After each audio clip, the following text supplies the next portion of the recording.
où Mobutu zaïrianise les commerces et les entreprises. C'est l'époque où Mobutu invente le moboutisme. Le moboutisme est la pensée, les enseignements et l'action du guide. C'est les mariages du peuple avec son guide.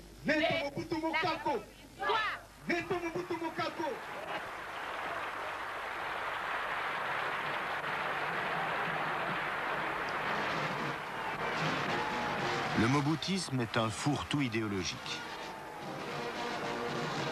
Le guide est allé en Chine, la Chine communiste de Mao Tse-tung. Là-bas, Mobutu, l'ami des Belges et des Américains, a été séduit par la grande révolution prolétarienne. C'est ainsi que le maoïsme lui-même a inspiré un temps le moboutisme.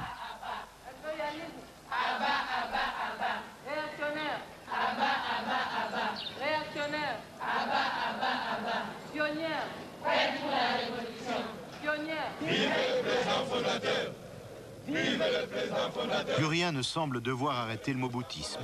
Rien n'est trop beau ni trop grand pour le Zaïre. Et la Belgique, vue de Kinshasa, semble soudain bien minuscule.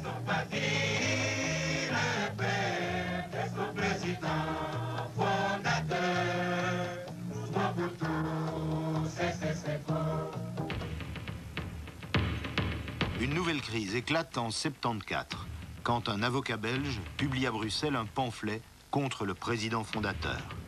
Crime de lèse-majesté, fureur zaïroise, crise dénouée finalement par la visite au Zaïre du Premier ministre belge, Léo Tindemans. C'est donc en remontant le fleuve sur une cinquantaine de kilomètres que se sont engagées les discussions. Des discussions au sommet entre le président Mobutu et Léo Tindemans, que rejoignaient de temps en temps les ministres concernés ou les experts.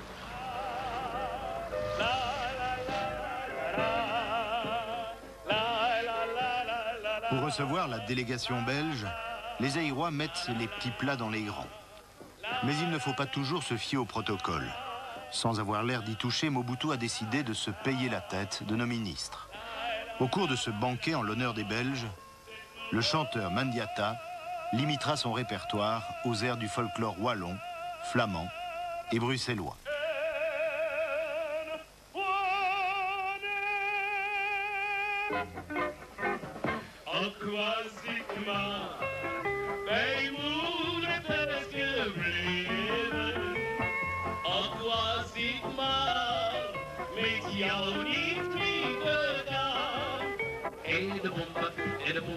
En de bomba is kapot. En de bomba is kapot. En de bomba is kapot. En nou het is slecht. En de nu is kapot. Viva bomba, wat laat de mens verzissen. Viva bomba, wat laat de mens verzissen. En voor mij een dikke servola, oh la la. En voor mij een dikke servola, la la la.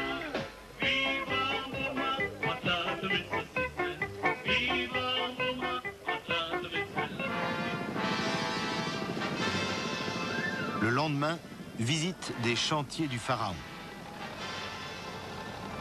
Le barrage d'Inga, dont les Belges et les Zaïrois sont très fiers. En réalité, Inga est un projet mégalomane. Un chantier légué par la Belgique coloniale au Congo indépendant. Ce barrage sur le fleuve Zaïre est censé produire une telle quantité d'électricité qu'elle pourrait éclairer toute l'Afrique. Un projet inutile pour le Zaïre, mais juteux pour les Européens et les Américains. Le Zaïre va s'endetter jusqu'à la garde pour ce délire industriel doublé d'une absurdité économique.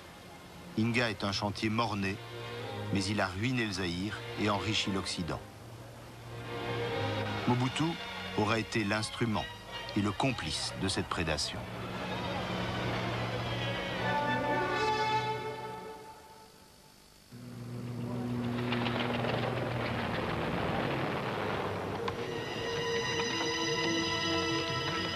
En 77 et 78, coup sur coup, deux invasions du Chaba par des ex-gendarmes katangais ébranlent le régime Mobutu.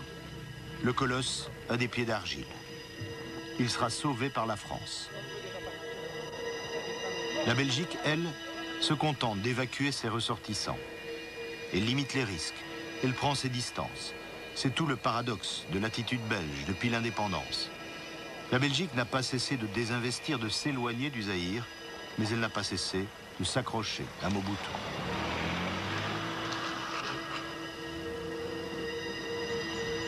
Pendant cette période de grand danger, Mobutu se précipitera par 3 fois à Bruxelles. Un Mobutu profil bas, un Mobutu inquiet, comme il ne l'a jamais été pour son avenir personnel.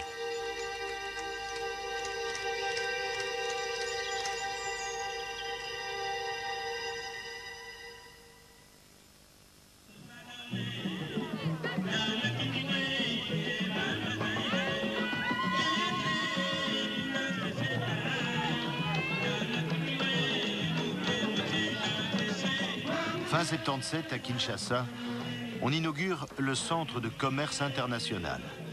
Une réalisation de prestige. Un de ces grands travaux inutiles qui ont pompé les ressources du Zaïre au bénéfice de l'Occident et de la caste dirigeante. Lorsqu'on dit réalisation de prestige, on voit la cité de la Voie du Zaïre, on voit le bel immeuble que j'ai inauguré hier.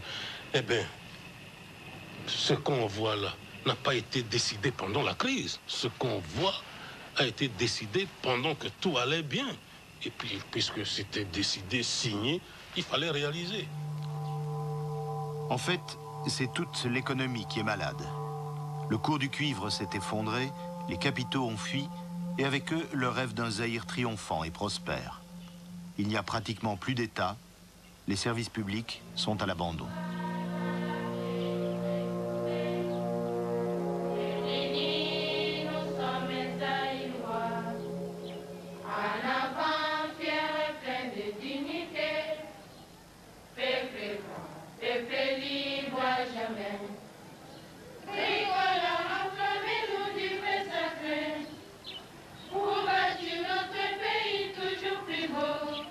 La façade du moboutisme se lézarde.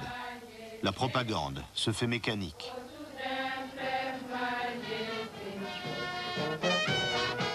Beaucoup de citoyens sont fatigués de la fausse authenticité. À Kinshasa, il y a de la fronde dans l'air. De plus en plus de gens se permettent de critiquer le régime, malgré la répression toujours brutale. En Belgique aussi, des opposants à Mobutu se déclarent, opposants belges et zaïrois, qui vont provoquer de plus en plus d'interférences dans les relations entre les deux pays. Je crois que nous sommes 2 États souverains.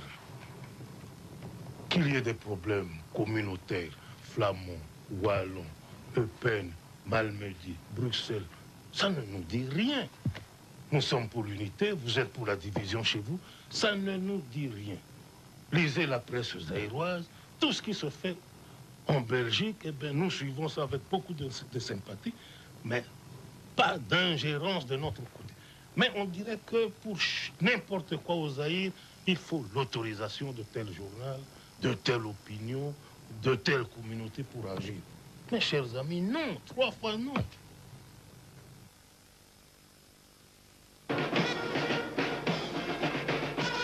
On croyait Mobutu abattu, il est requinqué. En fait, il est de plus en plus déconnecté de la réalité.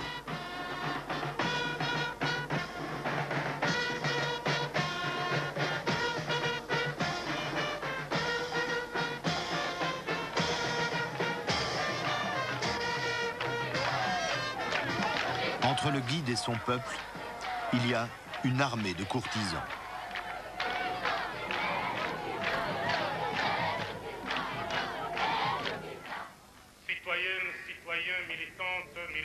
Le congrès du parti unique n'est plus qu'une grande foire aux illusions. Nous voici arrivés à notre rendez-vous de ce lundi 4 février 1980. C'est pour moi. Mais plus le Zaïre va mal, plus Mobutu a le verbe haut. Ce qui fait la force d'un chef, c'est précisément la confiance dont il jouit de la part de son peuple. Aucun autre artifice ne saurait la remplacer.